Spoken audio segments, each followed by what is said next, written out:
बच्चों चलिए हम ये टॉपिक करते हैं वेटलेसनेस। क्या होता है वेटलेसनेस?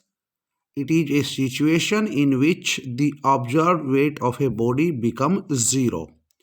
ये एक स्थिति होती है जिसमें बॉडी का ऑब्जर्व वेट जो है वो जीरो हो जाता है। कैसे हो जाता है हम जरा इसको समझते हैं। देखिए, जैसे ये अर्थ सरफेस है और हम अर्थ सरफेस के ऊपर हैं, तो हमारा वेट क्या होता है?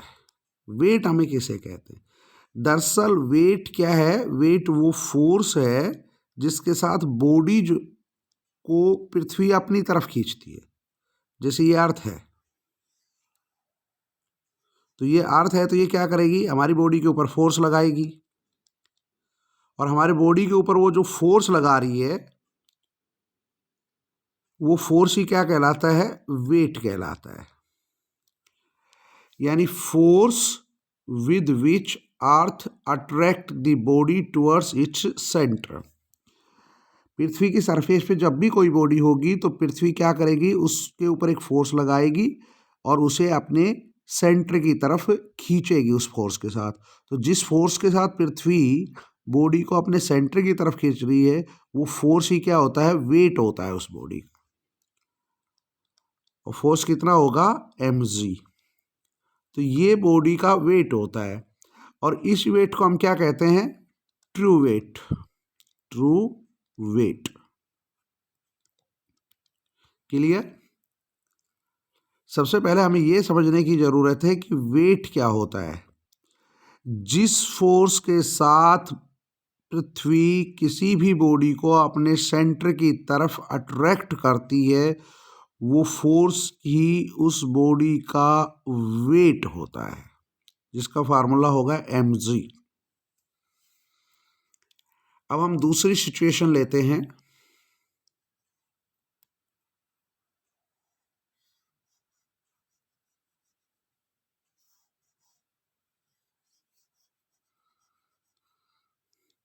जैसे ये अर्थ सरफेस है और हम इस अर्थ सरफेस के ऊपर हैं, तो हमारा जो ट्रू वेट है वो हम पृथ्वी के ऊपर डालते हैं, पृथ्वी की सरफेस पे डालते हैं। तो हमने अपना ट्रू वेट जो है वो पृथ्वी की सरफेस पे डाला।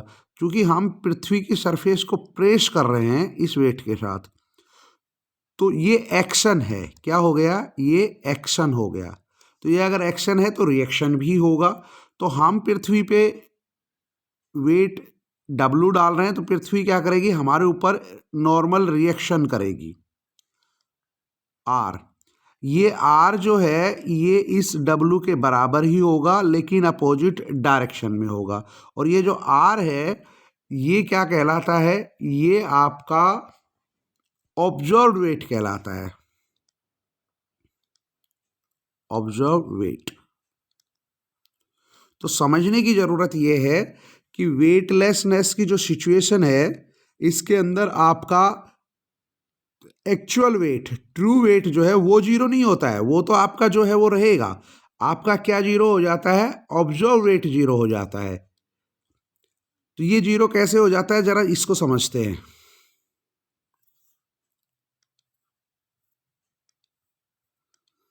देखिए, ये आपके कमरे की छत है और छत से आप एक स्प्रिंग बैलेंस जो है वो कनेक्ट करते हैं। क्लियर? तो जब आप इस स्प्रिंग बैलेंस के ऊपर कोई बॉडी लटकाएंगे या कोई बॉडी से यहाँ अटैच करेंगे तो ये स्प्रिंग बैलेंस ऐसे तो नहीं रहेगा। क्यों नहीं रह पाएगा ऐसे? क्योंकि आपका जो वेट है वो डाउनवर्ड एक्ट करेगा। जब आपका वेट डाउनवर्ड एक्ट करेगा तो इससे जो स्प्रिंग है ये स्ट्रेच हो जाएगी। तो फिर ये जो स्प्रिंग है ये इस तरीके से हो जाएगी। क्यों? क्योंकि डाउनवर्ड आपका वेट एक्ट कर रहा है। जब स्प्रिंग स्ट्रेच होती है तो फिर स्प्रिंग के अंदर ऊपर की तरफ एक रिएक्शनल फोर्स लगता है ऊपर की तरफ। और जो ये रिएक्शनल फोर्स लगेगा, ये रिएक्शनल फोर्स आपके ट्रू वेट के बराबर ही होगा, लेकिन ये अपवर्ड डायरेक्शन में होगा। तो जो स्प्रिंग बैलेंस जो चीज रिकॉर्ड करती है, क्लियर? स्प्रिंग बैलेंस जो चीज रिकॉर्ड करेगी या स्प्रिंग बैलेंस की जो रीडिंग होगी, स्प्रिंग बैलेंस की जो रीडिंग होगी, तो जो स्प्रिंग बैलेंस की रीडिंग होती है ना, वो रिएक्शनल फोर्स को ही रीड करती है, वो आपके वेट को, ट्रू वेट को रीड नहीं करती है, वो रिएक्शनल फोर्स को रीड करेगी। आपको ये समझने की जरूरत है। अब मान लीजिए क्या हुआ कि किसी कारणवश आपकी जो ये स्प्रिंग है ये आपकी छत से कनेक्ट नहीं रह पाई। जब आपकी ये स्प्रिंग छत से कनेक्ट नहीं रह पाई तो क्या होगा, फिर स्प्रिंग भी और आप भी दोनों ही नीचे की तरफ गिरना स्टार्ट करेंगे with acceleration due to gravity. दोनों ही नीचे की तरफ गिरना शुरू करेंगे। फिर आपका जो ट्रू वेट है ये स्प्रिंग के अंदर रिएक्शनल फोर्स नहीं कर पाएगा। क्यों? क्योंकि स्प्रिंग स्ट्रेच नहीं होगी। स्प्रिंग का ऊपर वाला एंड फ्री हो गया है। ऊपर वाला एंड फ्री हो गया तो क्या होगा, अब स्प्रिंग स्ट्रेच नहीं होगी। स्प्रिंग स्ट्रेच नहीं होगी तो रिएक्शनल फोर्स नहीं होगा। रिएक्शनल फोर्स नहीं होगा तो अब जो रीडिंग है, अब इसकी रीडिंग क्या हो जाएगी, जीरो हो जाएगी। तो इसका मतलब ये हुआ कि आपका जो ऑब्जर्व वेट है, ऑब्जर्व्ड वेट है, ये क्या हो जाएगा, अब जीरो हो जाएगा। क्लियर? ऑब्जर्व वेट क्या होता है? ऑब्जर्व वेट ये होता है जो स्प्रिंग बैलेंस की रीडिंग शो कर रही है। स्प्रिंग बैलेंस की जो भी रीडिंग होगी वही आपका ऑब्जर्व वेट होगा। अब इस सिचुएशन में क्या हुआ कि जब स्प्रिंग का ऊपर वाला एंड फ्री हो गया तो इस बॉडी के वेट की वजह से स्प्रिंग जो है वो स्ट्रेच नहीं हो पाई। स्ट्रेच नहीं हुई तो उसमें रिएक्शनल फोर्स नहीं आया, और रिएक्शनल फोर्स नहीं आया तो स्प्रिंग बैलेंस की रीडिंग क्या हो गई है, जीरो। और रीडिंग जीरो हो गई तो इसका मतलब ये है कि आपका ऑब्जर्व वेट जीरो हो गया। ये स्थिति जो है, ये जो सिचुएशन है, ये वेटलेसनेस कहलाती है। Clear? Object is weightless when it is free fall, क्योंकि आप ऑब्जेक्ट जो फ्री फॉल हो रहा है। Object is weightless when it is in free fall। तो अब आपको समझ में आया कि कोई भी ऑब्जेक्ट जो है वो वेटलेस हो जाता है कब, जब वो फ्री फॉल में हो। जैसे हम कुछ और देखते हैं,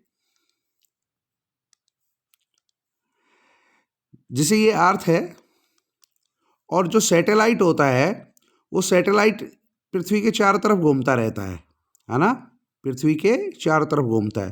लेकिन असलियत में क्या हो रहा है, देखो सैटेलाइट यहाँ पे है उस समय उसकी डायरेक्शन ये है, जब यहाँ पे होगा तो उस समय उसकी डायरेक्शन ये होगी, यहाँ पे है तो उसके समय ये डायरेक्शन है, यहाँ पे है तो ये डायरेक्शन है, और जब यहाँ पे है तो ये डायरेक्शन है, यहाँ पे है तो ये डायरेक्शन है। असलियत में हो क्या रहा है, सैटेलाइट लगातार अर्थ की तरफ गिर रहा है। क्लियर? अर्थ की तरफ गिर रहा है, यानी सैटेलाइट लगातार किस में है, फ्री फॉल में है। सैटेलाइट किस में है, फ्री फॉल में है। हालांकि ये अलग बात है कि कभी भी वो ग्राउंड सरफेस को टच नहीं कर पाएगा और वो एक ऑर्बिट के अंदर घूमता रहेगा, लेकिन सैटेलाइट जो होता है वो फ्री फॉल की सिचुएशन में होता है। अब फ्री फॉल की सिचुएशन में है तो सैटेलाइट और सैटेलाइट के अंदर जो कोई भी चीज़ है वो भी फ्री फॉल की सिचुएशन में होगी। और जब कोई ऑब्जेक्ट फ्री फॉल की सिचुएशन में होता है तो उसका ऑब्जर्व वेट क्या हो जाता है, ऑब्जर्व वेट क्या हो जाएगा उसका, अभी हमने देखा था ऑब्जर्व वेट क्या हो जाएगा, जीरो। तो ये जो सिचुएशन है ये है वेटलेसनेस की सिचुएशन। इसलिए मैंने शुरू में कहा था कि वेटलेसनेस एक सिचुएशन है जिसमें बॉडी का ऑब्जर्व वेट जो है वो जीरो हो जाता है। ध्यान रखिएगा, केवल ऑब्जर्व वेट जो है वो जीरो होता है, ट्रू वेट जीरो नहीं होता है। तो ऑब्जर्व वेट के साथ कुछ प्रॉब्लम्स हैं, वो भी हम देखते हैं कौन कौन सी प्रॉब्लम है।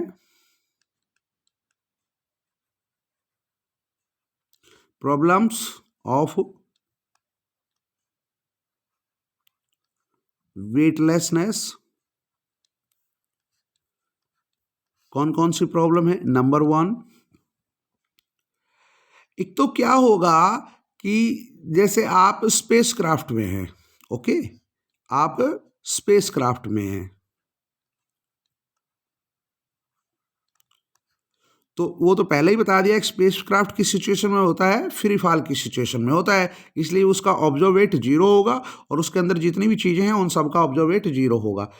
तब ये काफ़ी मुश्किल हो जाता है कि स्पेसक्राफ्ट के अंदर आप कोई खाना नहीं खा सकते हैं। क्यों? क्योंकि जैसे ही प्लेट पे आप खाना डालेंगे तो वो प्लेट से नहीं चिपकेगा।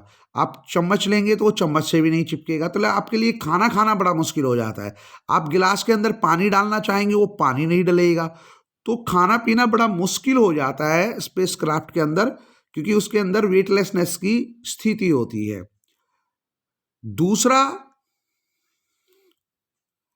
जो एस्ट्रोनॉट होते हैं उनका स्पेसक्राफ्ट के अंदर चलना भी मुश्किल होता है। वो आपके स्पेसक्राफ्ट के अंदर चल भी नहीं पाएंगे। क्यों? क्योंकि वो चलने के लिए तो हल्का सा भी फोर्स लगाएंगे ना तो उनका सिर सीधा जाके छत से टकराएगा, क्योंकि उनके अंदर उनका जो ऑब्जर्व वेट है वो तो 0 हो चुका है, तो सीधा उनका सर टकराएगा छत से जाके। तो इस तरीके से उनको लगने का भी खतरा होता है। तीसरा, इसके अंदर अगर वेटलेसनेस है तो प्रॉब्लम और भी आती है। प्रॉब्लम ये भी आती है कि लगातार अगर आप इस स्थिति में रहेंगे तो ह्यूमन ऑर्गेनिज्म जो है उनके ऊपर एडवर्स इफेक्ट पड़ता है, उनके ऊपर बुरा प्रभाव पड़ता है। और चौथा क्या होगा, जैसे मान लीजिए आप स्पेसक्राफ्ट में हैं और वहां आप एक्सपेरिमेंट करना चाहते हैं पेंडुलम का, क्लियर? आप पेंडुलम का एक्सपेरिमेंट करना चाहते हैं तो देखिए टाइम पीरियड ऑफ पेंडुलम क्या होता है, T=2π√L/G।